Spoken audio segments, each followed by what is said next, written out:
Un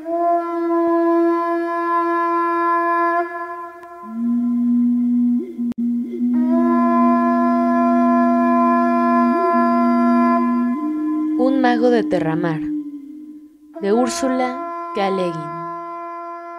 Capítulo 7. El vuelo del halcón. Heath despertó y durante un largo rato solo supo que era agradable despertar, pues no había esperado despertar otra vez y era maravilloso ver la luz, la vasta y simple luz del día alrededor. Tenía la sensación de flotar en esa luz, o de navegar en una barca a la deriva en aguas apacibles. Al fin se dio cuenta de que estaba acostado en una cama, mas no una cama como los jergones en que siempre había dormido. Estaba montada sobre un armazón sostenida por 4 altas patas talladas, y los colchones eran grandes sacos de seda rellenos de pluma, y por eso él pensaba que estaba flotando. Y de lo alto del lecho colgaba un dosel de seda carmesí para proteger de las corrientes a quien allí durmiera. A ambos lados del lecho el cortinado estaba recogido y Heath pudo ver que se encontraba en una alcoba con paredes y suelo de piedra. Por 3 altas ventanas veía el páramo desnudo y parduzco, moteado de nieve aquí y allá, a la pálida luz del sol del invierno. La estancia debía estar situada a gran altura, pues miraba a una vasta extensión de tierra. Un cobertor de raso resbaló a un costado cuando Heath se incorporó, descubriendo que estaba vestido con una túnica de brocado de plata y seda, como un señor. Junto al lecho, sobre una silla, lo esperaba un par de botas de cuero flexible y una capa forrada con piel de pelawi. Permaneció un rato sentado, sereno y atontado a la vez, como bajo el efecto de un encantamiento. De pronto se levantó y buscó la vara, pero no la tenía. La mano derecha, aunque recubierta de bálsamos y vendajes, tenía la palma y los dedos quemados, y ahora le dolía, y también todo el cuerpo. Otra vez permaneció un momento inmóvil, de pie. Luego llamó en voz queda y sin esperanza: «¿Jueg? Jueg». Pues la pequeña criatura, de insobornable lealtad, también había desaparecido, la pequeña alma silenciosa que una vez lo rescatara del dominio de la muerte. ¿Había estado aún con él en la víspera cuando escapaba? ¿Y había sido la víspera o muchas noches atrás? No lo sabía. Todo le parecía borroso y obscuro: el guébet, la vara en llamas, la fuga, los murmullos, el portal. No recordaba nada claramente, ni siquiera ahora. Murmuró una vez más el nombre de Lothak, pero sin esperanza de que le respondiera, y los ojos se le llenaron de lágrimas. Una pequeña campana sonó a lo lejos, y una segunda tintineó justo del otro lado de la pared de la alcoba. Una puerta se abrió a espaldas de Heath y entró una mujer. «Bienvenido, gavilán», dijo sonriendo. Era joven y alta, y estaba vestida de blanco y plata. Una red de plata le coronaba los cabellos que caían como una cascada de aguas negras. Heath se inclinó en una tiesa reverencia. «No te acuerdas de mí, parece». «¿Acordarme de ti, señora?» Solo una vez había visto a una mujer hermosa y con atavíos adecuados, la dama de O, que había asistido con su señora a la fiesta del Reino del Sol de Roque. Ella había sido como la llama leve y vivaz de una brujía, pero esta mujer era como la blanca luna nueva. «Pensé que no me recordarías», dijo ella sonriendo, «pero aunque tengas poca memoria, eres bienvenido aquí, como un viejo amigo». «¿Qué lugar es este?», preguntó Heath, todavía tieso y torpe de lengua. Le costaba hablarle a esa mujer y también le costaba dejar de mirarla. Las ropas principescas con que estaba vestido le eran extrañas. Las piedras que pisaba no eran el suelo familiar, hasta el aire que respiraba le parecía distinto. Él no era él, no el Heath que siempre había sido. «Esta fortaleza es la corte de Terrenón, mi señor, cuyo nombre es Benderesk. es soberano de esta comarca desde el confín de los páramos de Kexmt, el norte, hasta las montañas de Oz, y es él quien guarda la piedra preciosa llamada Terrenón. En cuanto a mí, aquí en Osquil me llaman Serret, que en lengua del país significa plata. Y en cuanto a ti, lo sé, a veces te llaman Gavilán, y te invistieron hechicero en la isla de los sabios. Hed se miró la mano quemada y dijo: no sé qué soy yo. En mi otro tiempo tenía poder, pero creo que lo he perdido. No, no lo has perdido. ¿O acaso solo para recobrarlo multiplicado 10 veces? Aquí estás protegido de lo que te persiguió hasta esta corte, amigo mío. Hay murallas poderosas alrededor de esta torre y no todas son de piedra. Aquí podrás descansar, recobrarte, y quizá encuentres aquí además una fuerza diferente, y una vara que no se consume en cenizas mientras la tienes en la mano. Al fin y al cabo, un camino nefasto puede conducir a un fin venturoso. Y ahora ven conmigo, quiero mostrarte nuestro dominio. Tan dulcemente hablaba la mujer que Hed apenas oía las palabras y se dejó llevar solo por la voz. La siguió. La alcoba de Hed estaba en verdad a gran altura en aquella torre que se elevaba como un diente acerado sobre la cresta de la colina. Descendiendo por una marmórea escalera de caracol, fue detrás de Serret a través de ricos salones y aposentos, cuyas altas ventanas orientadas hacia el norte, el sur, el este y el oeste dominaban el monótono paisaje de las colinas bajas que se extendían sin casas ni árboles bajo el pálido sol de un cielo invernal. Solo hacia el norte, en lontananza, algunos pequeños picos blancos se recortaban contra el azul y en el horizonte austral podían adivinarse los reflejos espejeantes del mar. Las puertas eran abiertas por sirvientes que se hacían a un lado para dar paso a Hed y la dama, osquilianos todos ellos, de rostros pálidos y hoscos. También ella era de clara tez, pero hablaba bien la lengua árdica y hasta con el acento de Gont. Le pareció a Hed.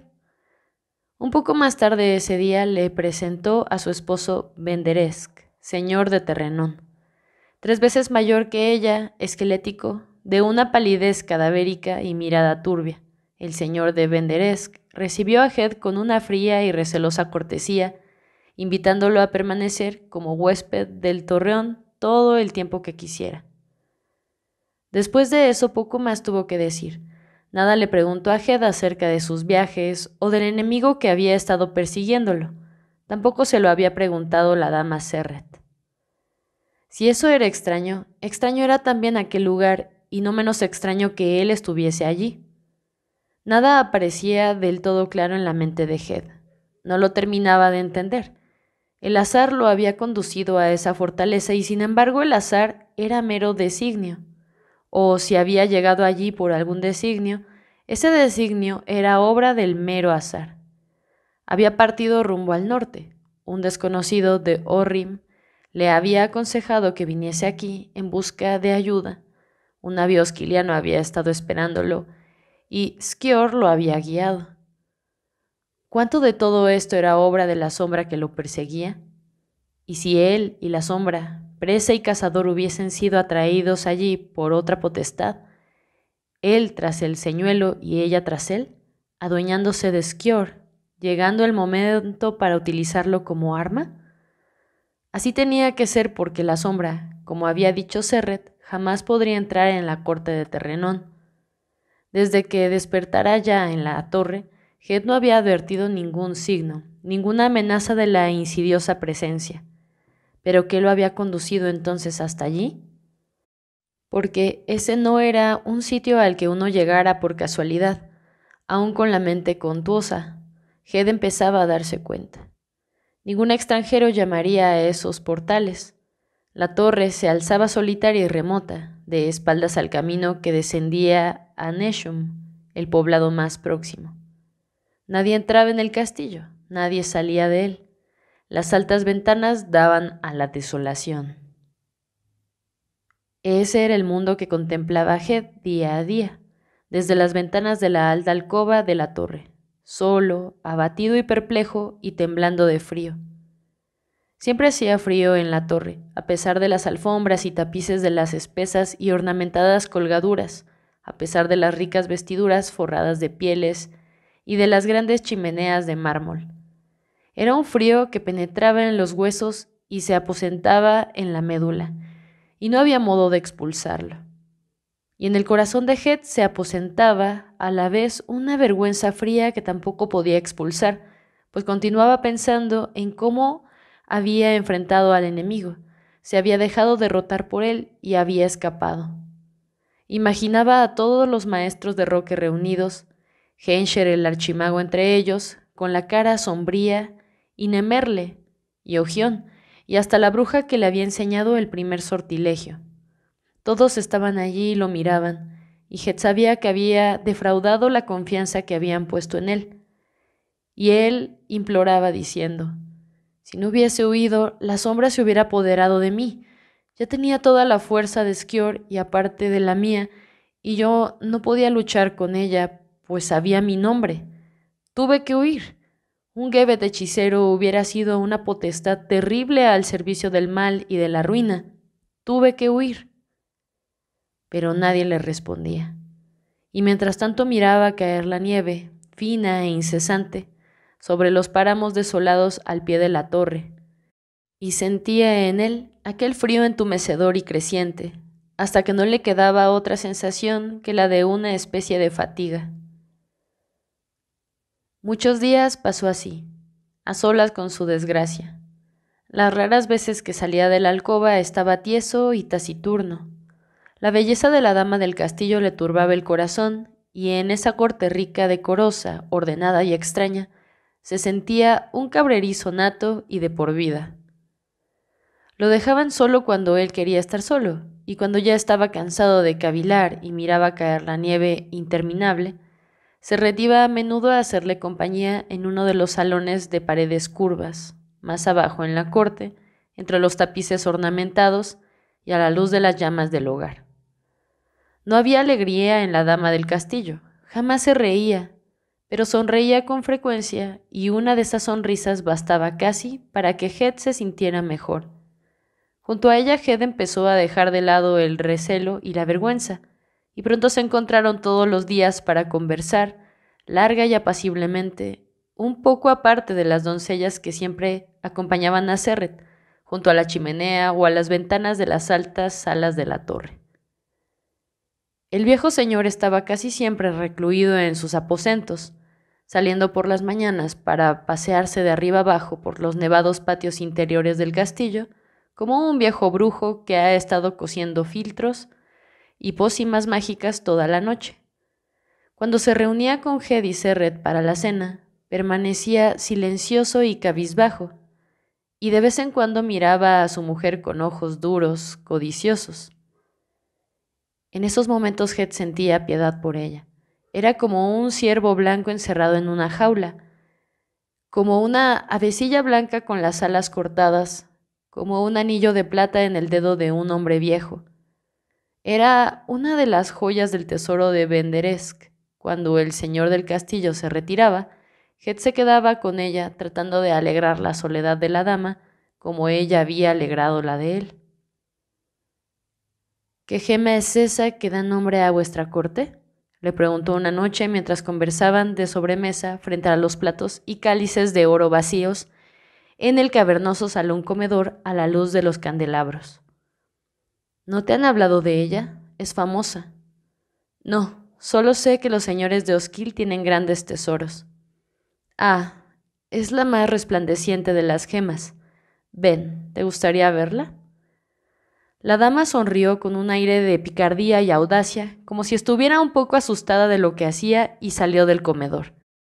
Heath fue tras ella y juntos cruzaron los estrechos corredores de la torre y descendieron por una escalera subterránea hasta una puerta aherrojada que él nunca había visto.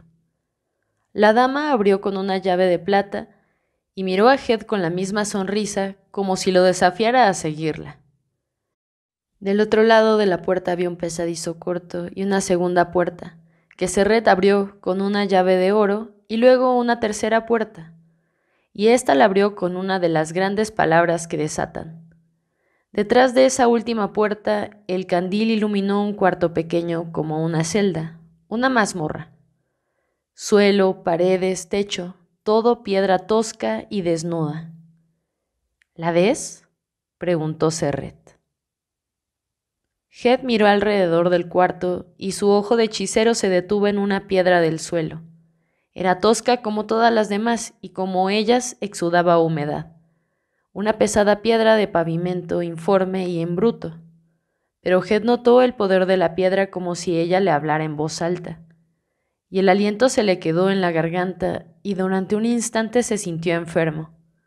Aquella piedra era la piedra fundamental de la torre y la celda era el centro, el corazón. Y hacía frío ahí. Un frío cruel, glacial. Nada podría calentar jamás aquel cuarto pequeño. Era algo que se remontaba a tiempos muy lejanos. Un espíritu viejo y terrible estaba aprisionado en ese bloque de piedra. Head, inmóvil, no había contestado ni sí ni no. Al cabo de un momento, Serret, echándole una mirada rápida y curiosa, señaló la piedra. Aquí tienes el terrenón. ¿Te extraña que guardemos una joya tan preciosa en la más profunda y secreta de nuestras cámaras? Head, pensativo y en guardia, tampoco esta vez respondió. Casi hubiera dicho que ella estaba probándolo, pero era posible que ella nada supiera de la naturaleza de la piedra, y por eso hablaba de ella con tanta volubilidad. No sabía bastante como para tenerle miedo. «Dime qué poderes tiene», dijo Head al fin. «Fue hecha antes de que Segoy alzara las islas del mundo en el mar abierto. Fue hecha junto con el mundo, y perdurará hasta el fin del mundo. El tiempo no es nada para ella. Si pones la mano sobre ella y le haces una pregunta, te responderá de acuerdo con el poder que haya en ti. Tiene una voz si sabes escucharla. Hablará de las cosas que han sido, son y serán. Predijo tu venida mucho antes de que tú llegaras a esta comarca. ¿Quieres hacerle una pregunta ahora? No. ¿Te contestará? No tengo nada que preguntar. Podría decirte, murmuró Serret con una voz dulce, cómo derrotar a tu enemigo. Head no despegó los labios. ¿Le tienes miedo a la piedra?, preguntó ella como si no pudiera creerlo, y él respondió, sí. En el frío y el silencio de muerte de aquella celda, defendida por muros y muros de sortilegios y piedra, y a la luz del único candil que llevaba en la mano, Serret lo observó una vez más con ojos centellantes. «Gavilán», dijo, «¿tú no tienes miedo?» «No, pero no quiero hablar con ese espíritu», respondió Head, y mirándola de frente agregó con una grave temeridad. «Ese espíritu, mi señora, está aprisionado en una piedra, y la piedra está ahí condenada por un sortilegio de atadura y ceguera, y un encantamiento de reclusión y guardia, y las triples murallas de una fortaleza en un páramo desolado y baldío, y está ahí no porque sea preciosa, sino porque puede hacer mucho daño. Ignoro lo que te ha dicho cuando viniste, mas tú eres joven y de corazón tierno. Sería mejor que no la tocaras y que ni siquiera la miraras. No te procurará ningún bien». «La he tocado, le he hablado y le he oído hablar. No me ha causado ningún mal». La dama dio media vuelta y regresaron por las puertas y pasadizos, y al llegar a la ancha escalera de la torre, a la luz de las antorchas, Serret sopló la llama del candil. Se separaron con pocas palabras. Poco durmió Head esa noche. No era el pensamiento de la sombra lo que lo mantenía despierto. Ese pensamiento había sido casi desplazado por la imagen pertinaz, insistente de aquella piedra, la piedra runamental de la torre, y por la visión del rostro de Serret, a la vez claro y sombrío, a la luz del candil. No podía olvidar aquellos ojos clavados en él y trataba de decir qué expresión habían mostrado cuando él se negó a tocar la piedra. ¿Era desdén o dolor? Cuando por fin se acostó y se durmió, Las sábanas de seda estaban frías como el hielo y se despertaba una y otra vez en la oscuridad, siempre pensando en la piedra y en los ojos de Serret.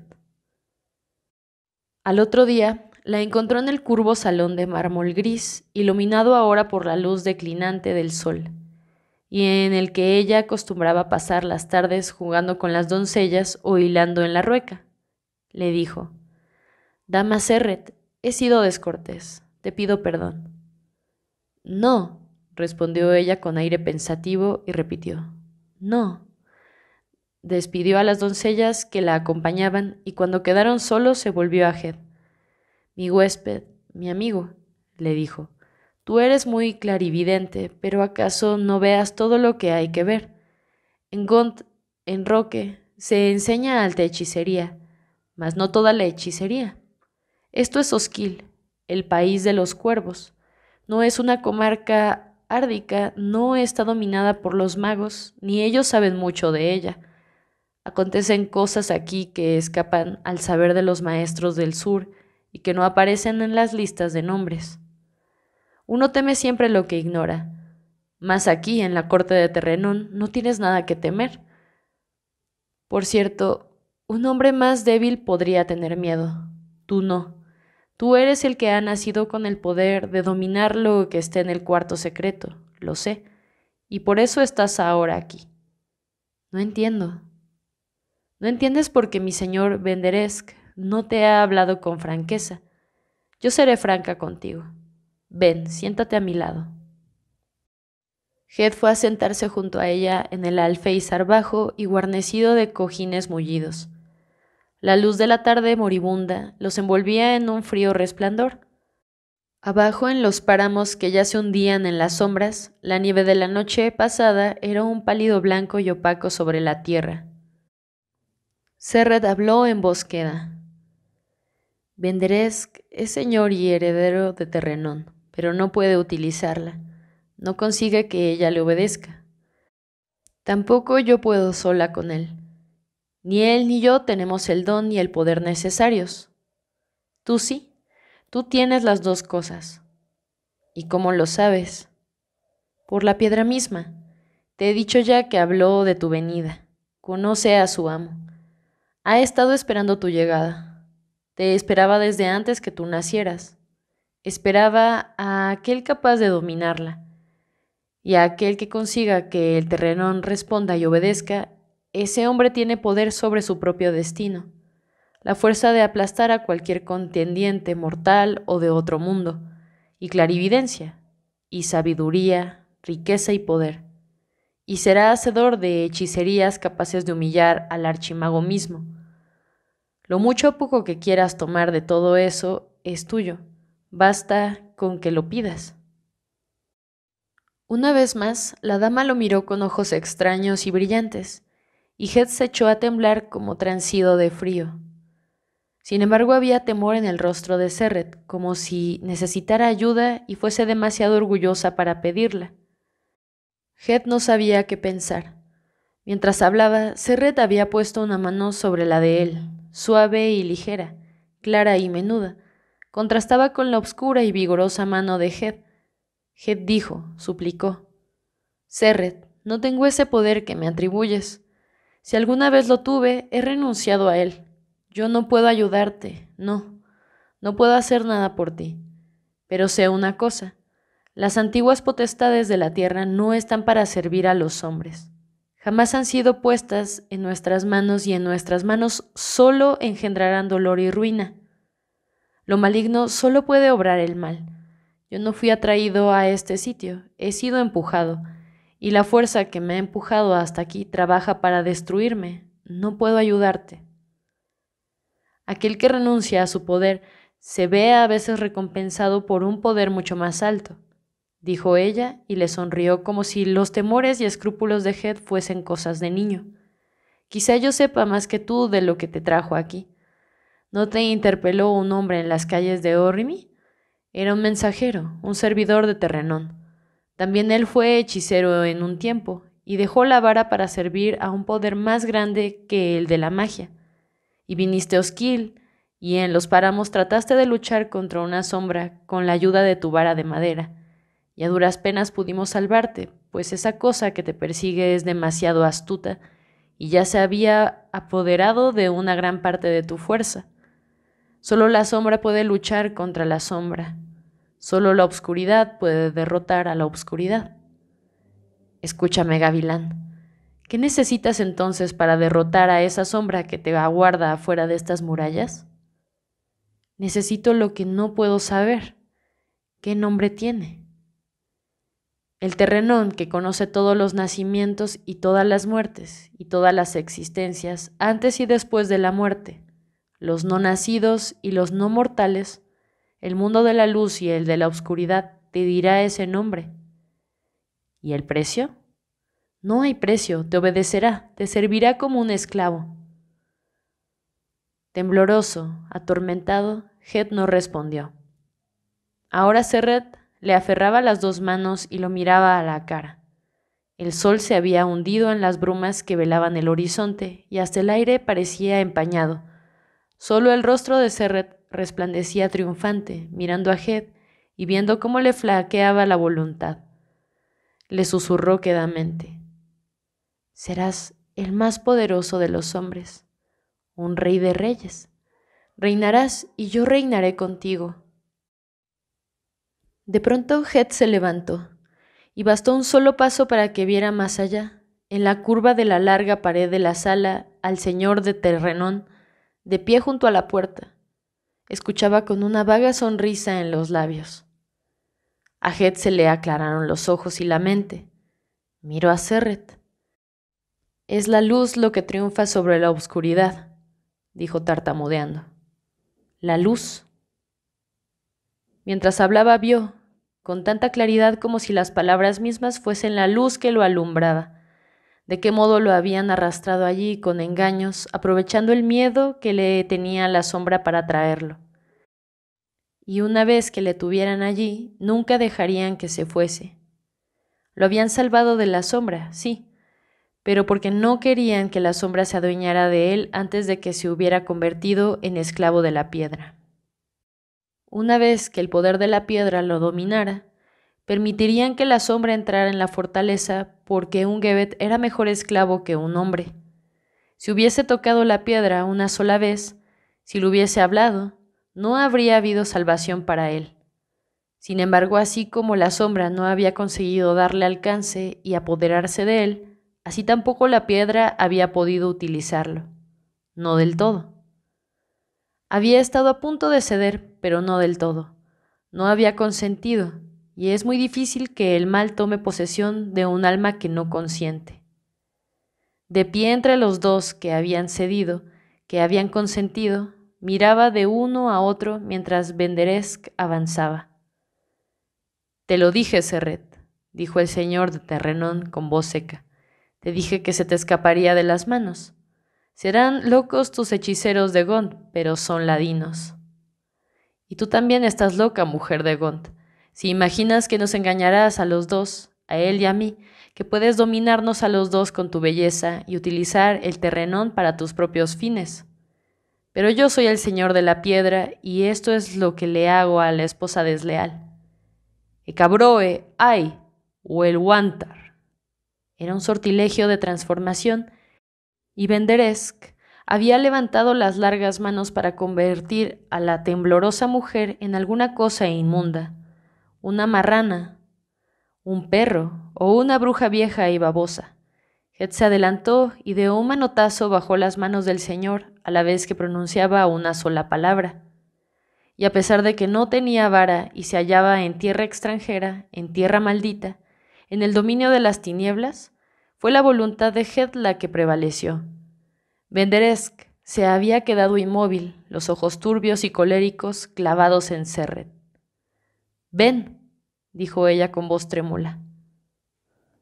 «Gavilán, ven pronto, antes de que pueda llamar a los servidores de la piedra». Y como en un eco, un murmullo recorrió la torre a través de las piedras del suelo y de los muros, un murmullo seco y trepidante, como si la torre misma hablara. Serret tomó la mano de Head y corrieron por los pasadizos y salones bajó con él la larga espiral de la escalera. Salieron al patio del castillo donde los reflejos plateados del sol vespertino flotaban aún sobre la nave pisoteada y sucia. 3 de los servidores del castillo le cerraron el paso, hoscos e inquisitivos, como si sospecharan que aquellos 2 planeaban algo contra el señor. «La noche cae, señora», dijo uno, y otro, «no podéis salir a cabalgar en esta obscuridad». «Fuera de mi camino, inmundicias», gritó Serret, y dijo algo en la sibilante lengua osquiliana. Los hombres se apartaron de ella y cayeron al suelo. Uno de ellos no dejaba de gritar. «Tendremos que salir por la puerta, no hay otra forma». «¿La ves tú? ¿Podrás encontrarla, gavilán?». Le tironeó el brazo, mas Head aún vacilaba. «¿Qué les hiciste? ¿Qué sortilegio es ese?». «Les he echado plomo hirviente en la médula de los huesos. Van a morir». «Pronto, te digo, deprisa. Lanzarás sobre nosotros a los servidores de la piedra y yo no encuentro la puerta. Está defendida por un gran sortilegio. ¡Pronto!». Head no entendía lo que Serret trataba de decirle, pues para él la puerta encantada era tan visible como la arcada del patio. Traspuso la arcada guiando a Serret, cruzó la nieve inmaculada del patio y, pronunciando un conjuro de apertura, atravesó con ella el portal de la muralla de sortilegios. Cuando traspusieron esa última puerta, fuera ya del crepúsculo plateado de la corte del Terrenón, ella se transfiguró, no porque fuera menos hermosa en la penumbra lóbrega de los páramos, mas su belleza tenía ahora un toque de brujesca ferocidad, y Head la reconoció al fin. Era la hija del señor de Re Albi, hija de una bruja de Osquil, la que tiempo atrás, en los prados verdes de la casa de Ogión, se burlara de él incitándolo a leer el sortilegio que había liberado a la sombra. Pero no se demoró en estos pensamientos, pues ahora miraba atentamente alrededor, buscando a aquel enemigo, la sombra que sin duda estaría esperándolo en alguna parte, fuera de las murallas mágicas. Quizá fuese todavía el Gebet, vestido con la muerte de Esquior o escondido entre las sombras crecientes de la noche, informe y dispuesto a apoderarse de él y a ocupar la carne viviente de Head. Head no la veía, la sentía cerca. De pronto vio una cosa pequeña y oscura, enterrada en la nieve a pocos pasos de la puerta. Se inclinó y la levantó con cuidado del suelo. Era el Otak, el suave y corto pelaje cubierto de cuajarones de sangre y el cuerpecito menudo, rígido, frío y sin peso. «¡Transfórmate! ¡Transfórmate! ¡Ya llegan!», gritó Serret aferrándole el brazo y señalando la torre que se alzaba a espaldas de ellos como un gigantesco diente blanco a la luz crepuscular. Unas criaturas negras salían reptando de las fronteras cercanas al suelo, batían unas grandes alas y girando en círculos lentos se elevaban por encima de los muros y descendían hacia Head y Serret, que esperaban inmóviles e indefensos en la ladera desnuda. El murmullo trepidante que habían escuchado dentro de la fortaleza era ahora mucho más fuerte, una queja, un estremecimiento de la tierra misma. Una furia inconmensurable, un odio frenético contra todas las criaturas crueles y mortíferas que lo engañaban, le tendían celadas, lo perseguían sin tregua, estalló en el corazón de Head. «¡Transfórmate!», gritó Serret, y ella misma habló en un susurro rápido, casi sin aliento, y se convirtió en una gaviota blanca y echó a volar. Pero Head se agachó. Arrancó una brizna de hierba seca y frágil que asomaba en la nieve, en el mismo sitio en que yaciera el pequeño Otak. La levantó y le habló en voz alta en el habla verdadera, y mientras hablaba la brizna se alargó y espesó, y cuando Head cayó al fin, tenía en la mano una gran vara, una vara de hechicero.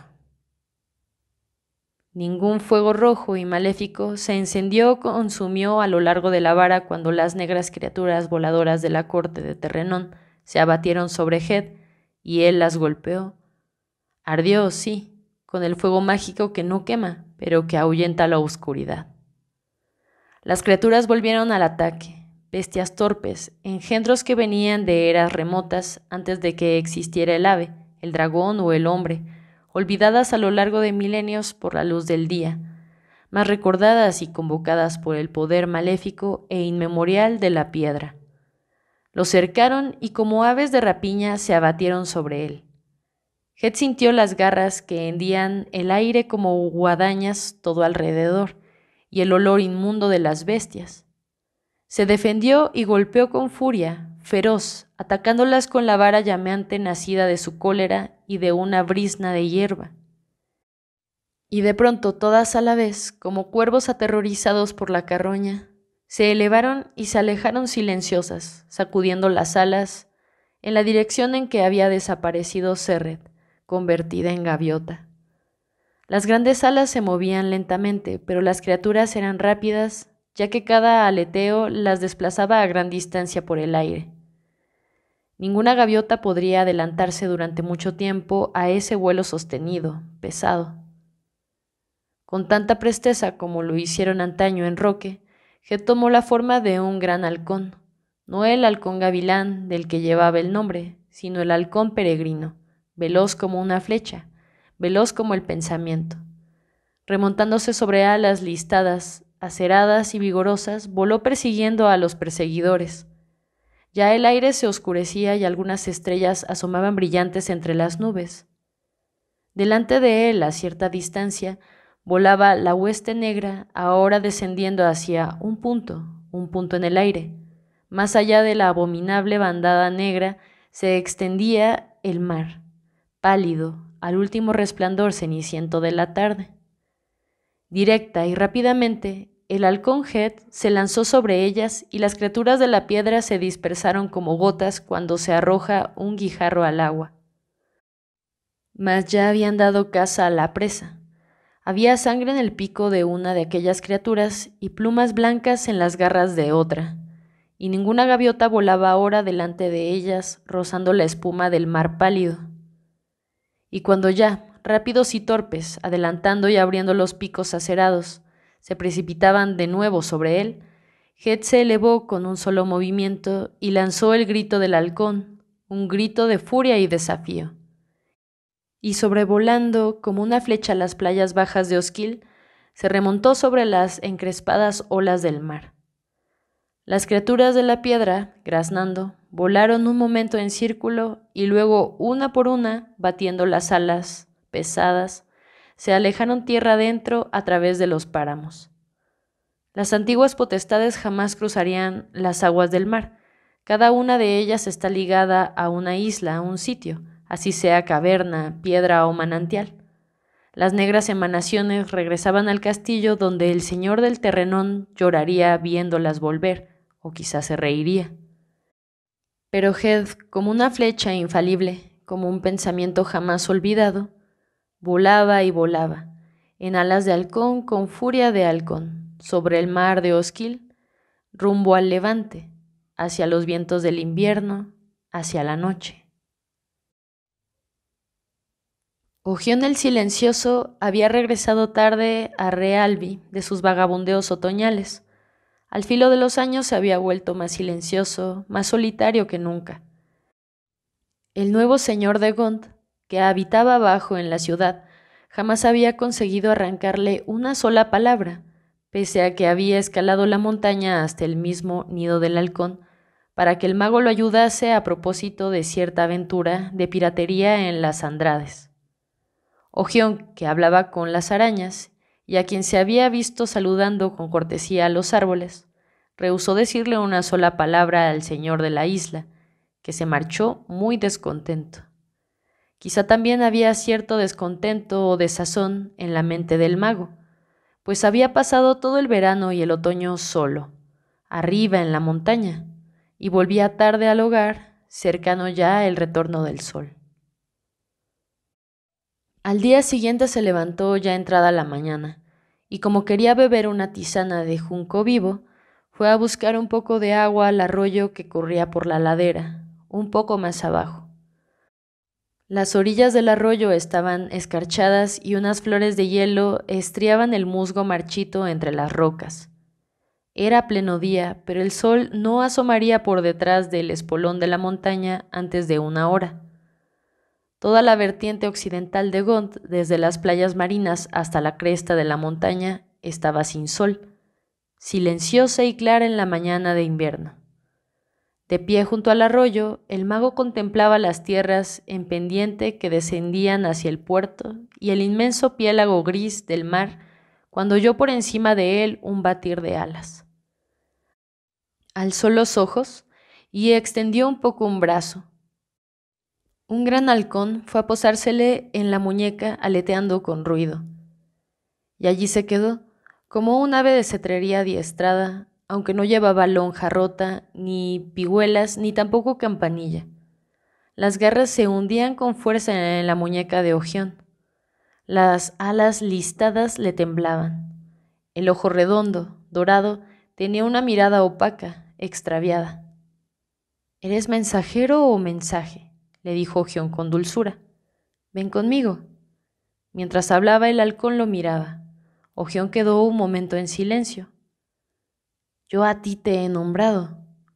Una vez, creo, dijo, y se encaminó a la casa y entró, siempre con el ave en la muñeca. Hizo que el halcón se posara sobre el hogar, al calor del fuego, y le ofreció un poco de agua. El halcón no quiso beber. Entonces Ogión, muy tranquilo, empezó a componer un sortilegio, urdiendo la trama mágica más con las manos que con las palabras. Cuando el sortilegio estuvo compuesto y tramado, dijo en voz baja, Ged, sin mirar al halcón posado sobre el hogar. Esperó un momento y entonces se volvió y se levantó, y fue hacia el joven que estaba de pie, tembloroso y con la mirada opaca delante del fuego. Ged vestía pieles y sedas y plata, pero esas ropas de una extravagante riqueza estaban rotas y endurecidas por la sal marina, y él apenas se mantenía en pie, flaco y encorvado, y los cabellos le caían sin vida alrededor de la cara marcada. Ogión le quitó de los hombros la sucia capa principesca, lo condujo a la alcoba donde Ged durmiera antaño como aprendiz, hizo que se acostara en el jergón y luego de musitar un sortilegio de sueño lo dejó solo. Ni una sola palabra le había dicho a Ged, sabiendo que no había en él en ese momento ningún rastro de habla humana. De joven, como todos los jóvenes, Ogión había pensado que era muy divertido adoptar por arte de magia cualquier forma que a uno se le antojase, hombre o bestia, árbol o nube, jugar a ser 1000 seres.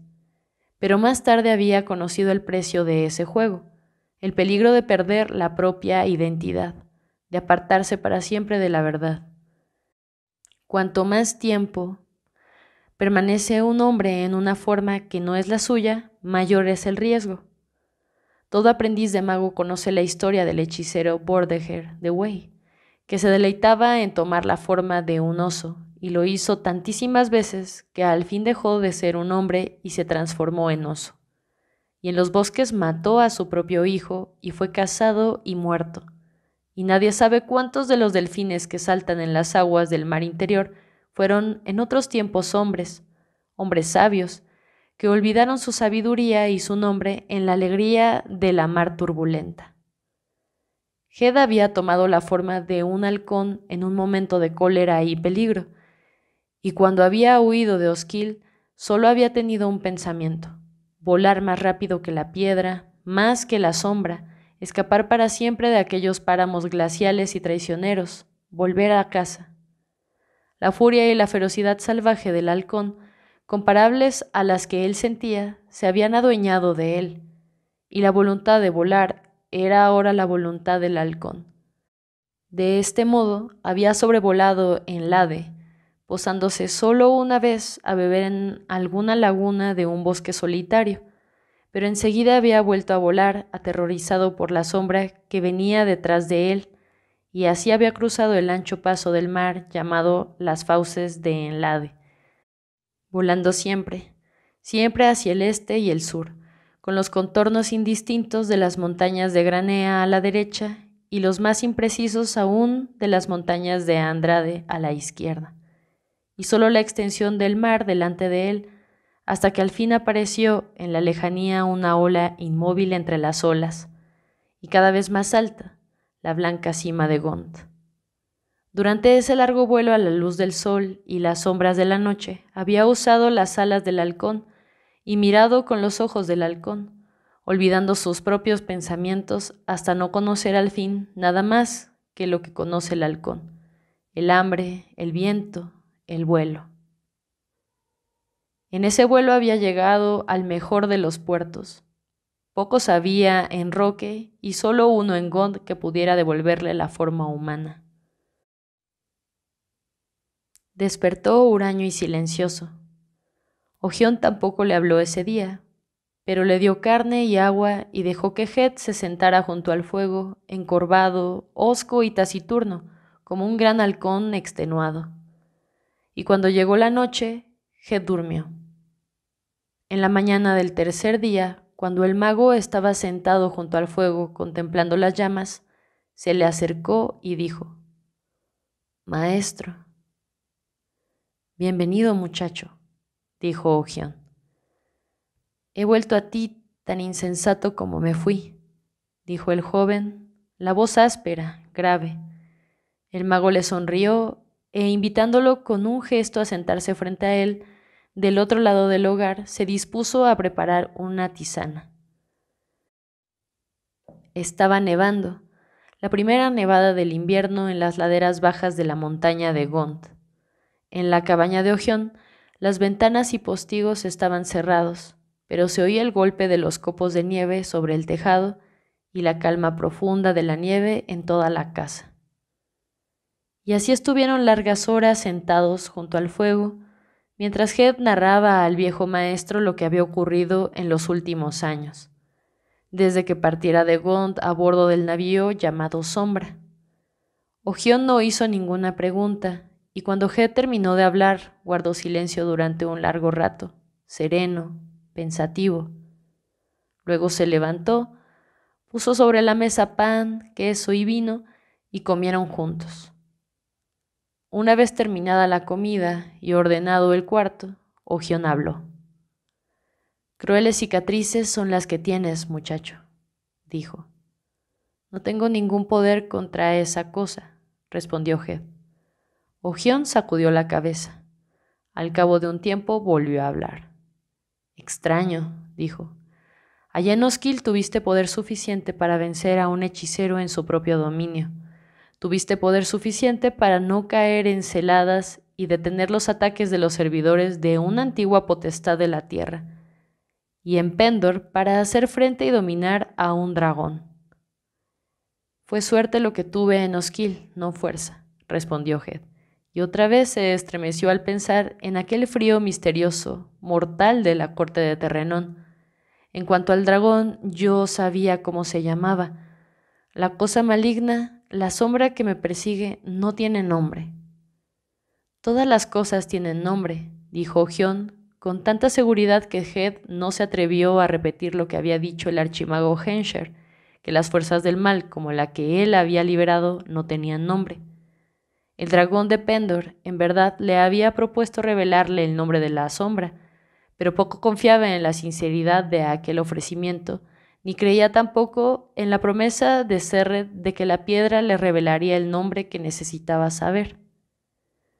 «Si la sombra tiene nombre», dijo al fin, «no creo que se detenga a decírmelo». «No», respondió Ogión, «pero tampoco tú te detuviste para decirle el tuyo, y sin embargo ella lo sabía. En los páramos de Osquil te llamó por tu nombre, el nombre que yo te di. Es extraño, muy extraño». Ogión calló, pensativo. Al cabo de un rato, Hed explicó.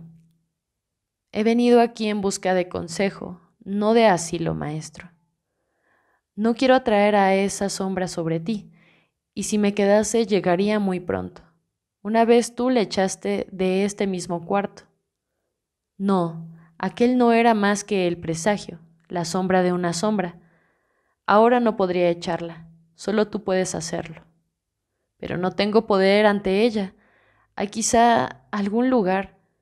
La voz se le apagó antes de concluir la pregunta. «No hay ningún lugar donde puedas estar a salvo», dijo Ogión con dulzura. «No vuelvas a cambiar de forma, Hed. Lo que la sombra quiere es destruir tu ser verdadero. A punto estuvo de lograrlo, al inducirte a que tomaras la forma de un halcón. No, a dónde has de ir lo ignoro, pero alguna idea tengo de lo que te convendría hacer. Me es muy difícil decírtelo. El silencio de Head exigía la verdad, y Ogión dijo al fin: Tienes que regresar. ¿Regresar? Si continúas así, si sigues huyendo, donde quiera que huyas siempre encontrarás el peligro y el mal, porque es ella la que te lleva, la que elige tu camino. Eres tú quien ha de elegir. Tienes que hostigar a quien te hostiga. Tienes que perseguir al cazador. Head callaba. En la fuente del río Ar, prosiguió el mago, donde el torrente cae de la montaña hasta el océano, te di tu nombre. Un hombre puede saber a dónde va, mas nunca podrá saberlo si no regresa y vuelve a su origen, y atesora ese origen. Si no quiere ser una rama desgajada, que va y viene y se hunde a merced de la corriente, entonces tendrá que ser el torrente mismo, todo él, desde el nacimiento hasta la desembocadura en las aguas del mar. Tú, Head, has vuelto a Gond, has vuelto a mí. Vuélvete ahora, da la vuelta entera y busca la fuente misma, la fuente verdadera, y lo que está antes de la fuente. Solo allí tendrás poder. ¿Allí, maestro?, dijo Head con terror en la voz. ¿Dónde? Ogión no respondió. Si doy la vuelta, dijo Head al cabo de un momento, si como tú dices, persigo al cazador, creo que la cacería no duraría mucho. Todo cuanto la sombra desea es enfrentarme cara a cara. 2 veces lo ha conseguido y 2 me ha derrotado. La tercera es la de la magia, dijo Ogión. Head recorría el cuarto de arriba abajo, del hogar a la puerta, de la puerta al hogar.